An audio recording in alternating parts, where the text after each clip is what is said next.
I was reflecting upon the center's journey to this event, and it surprised me a bit when I realized this has been a labor of love for us to be here with you for over going on 3 years now. In 2018, the National Resource Center for the First Year Experience and Students in Transition was thrilled to be invited and started as a core partner in one of the solution networks funded by the Bill and Melinda Gates Foundation as part of their post-secondary education funding strategy. And the impetus and vision for the Gates post-secondary education strategy, and I want to quote them because it's that important, is an educational system in which race and socioeconomic status do not predict student success, which is a pretty profound goal that I think speaks to all of our hearts and certainly spoke to those of us at the center and was very in line with our values and core commitments and vision. So we were very excited to be a part of that. Gates had some strategies for the investment of their resources, and to achieve that vision, they resolved to focus in an intentional and sustained way on the most impacted populations in higher education. They wanted to take a principled stand to focus on their post-secondary education strategy and resources on Black, Latinx, and Indigenous students, as well as students from low-income backgrounds. Now, they didn't deny the fact that those identities had a lot of overlap and intersectionality with other identities, but those identities of students were the core to the mission to advance equity and student success in their post-secondary education strategy. And they expected, though, that even with that focus, all students in higher education would benefit. Much like you would probably expect, the individuals who were computer visionaries many years ago, they wanted to embrace innovation. They wanted to upend the status quo and reimagine what is possible. And they felt it was their responsibility to center that work and culture around driving racial and socioeconomic equity-focused innovation that radically improves outcomes for the most impacted populations as they define them. And they wanted to be thoughtful about this. And so the other strategy that they engaged was to remain focused of the areas of higher education that had the greatest potential to be levers for sustainable change. So the Gates Foundation chose 3 areas that they thought were problematic, but not to problematize them, also had incredible potential in higher education. One was digital literacy, one was developmental education, and the third was advising. And we at the National Resource Center were invited to be a part of the Advising Success Network, but with the idea that it overlaps very much into developmental education and digital literacy, particularly when we think about technology tools and how we're doing our work these days. They wanted to bring together multiple thought leaders to the table to address these complex challenges that are innately embedded in equity-focused work and related to those 3 areas of higher education. So in other words, Gates' funding strategy was to identify intermediaries they would give the funds to, with the idea that those resources would be necessary to tackle the big issues in higher education. And the intermediary for the advising group was NASPA, Student Affairs Administrators in Higher Education. And they invited 5 other organizations to serve as core partners in this work: ASCU, Achieving the Dream, EDUCAUSE, NACADA, the Global Community for Academic Advising, and us, the National Resource Center for the First Year Experience and Students in Transition. And so the Advising Success Network, or ASN, as we became to be known, started to tackle many of the big issues related to advising as a lever and tool for student equity and success. So the first thing we did on our to-do list was to identify what advising was. And I think that you'll all appreciate this when they say it was a critical component of student success and a bright star in the integrated constellation of student supports at an institution. The advisor-advisee relationship supports students as they identify and attain their academic, career, and personal goals. So as we know, this work isn't just about signing students up for class. This work is deeply connected to students' holistic well-being, their financial well-being. We are financial advisors in many situations. As we help students consider major or career or academic trajectories, they're inevitably linked to career considerations and thoughtfulness about what to do next.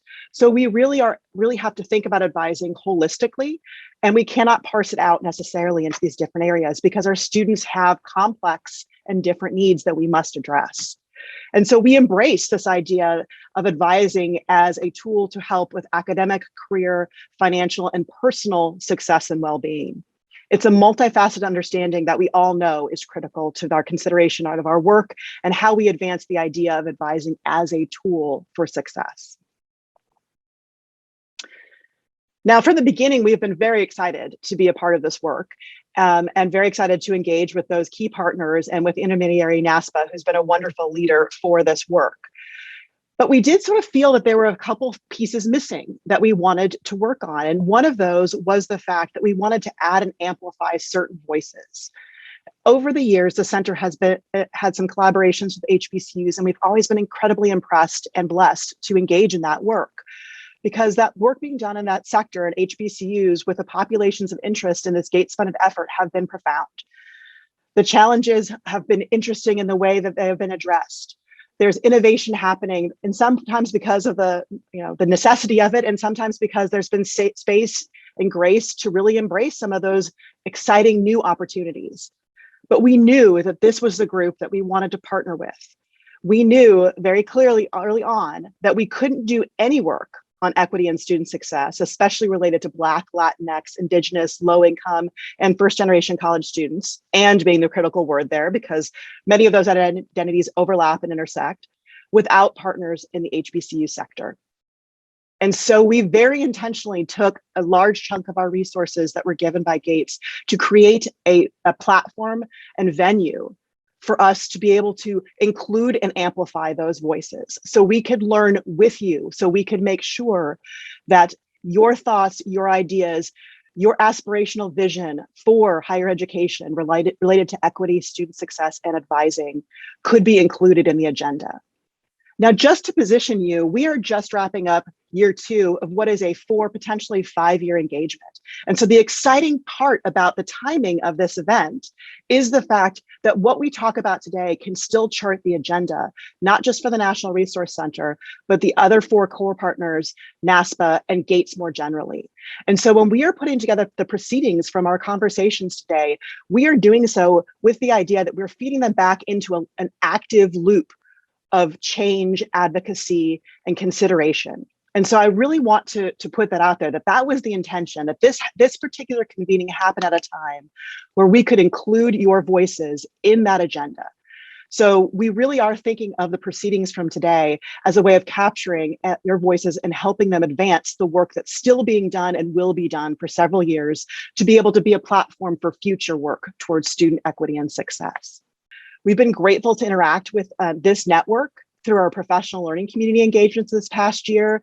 We had a book club. We had some speakers talk to us after the election this past year to help us kind of make sense of where we were heading. We created a network, an online network where you all were speaking to each other in that professional learning community. And it was a very exciting opportunity for us to see that, to post it, and to learn with you all in it.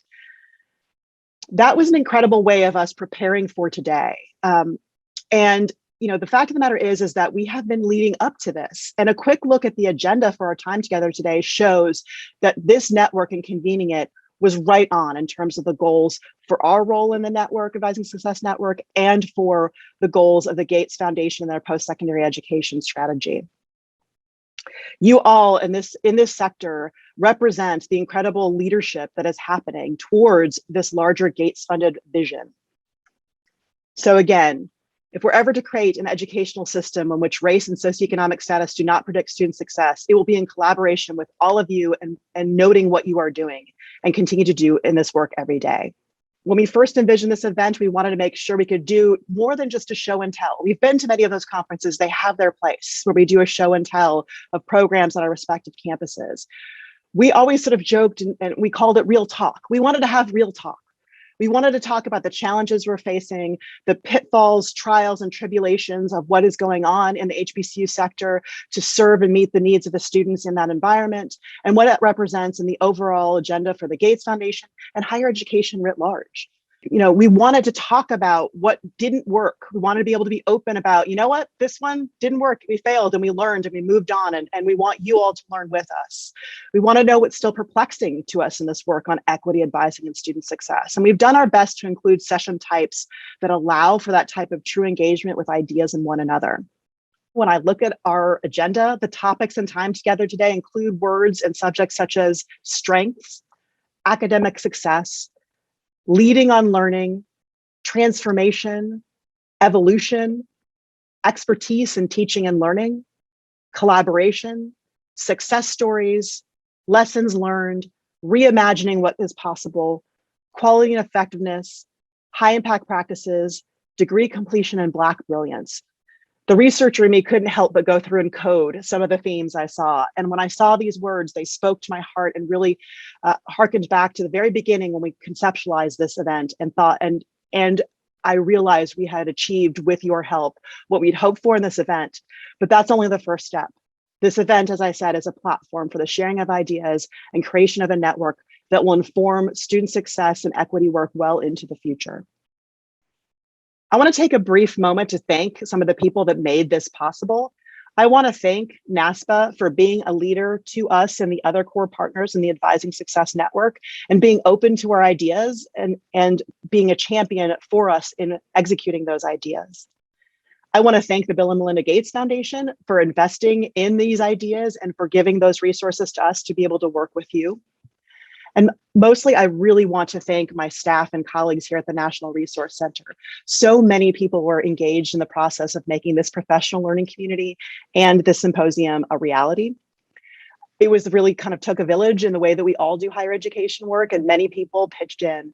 However, there are a couple key players that are with us today that I especially want to acknowledge. I want to acknowledge Lauren Reiter, who is the Assistant Director for Conferences and Continuing Education. I want to acknowledge Crystal Reynolds, who's a Program Coordinator for Continuing Education Initiatives here at the National Resource Center. I want to acknowledge Margie Wingard, who's our business manager for all of our efforts. As many of you know, if you've ever had a grant, there are a lot of moving pieces from the business and finance side of things. And she helps us make that magic happen. I also want to thank Jenny Duvall, who is our conference registrar and been able to help us immensely with putting this together. And Chris Hawkins, who is a 19-year-old sophomore here at the University of South Carolina and our absolutely outstanding undergraduate assistant. She is wonderful and does all sorts of work to help us with all of our events and was critical to today. I also want to give another hat tip to Jamila Lynn, who's been a consultant with us on this HBCU symposium and throughout the NASPA and Gates funded project. Thank you all incredibly. I have learned from you and I'm excited to see this vision come to reality and to continue our work together.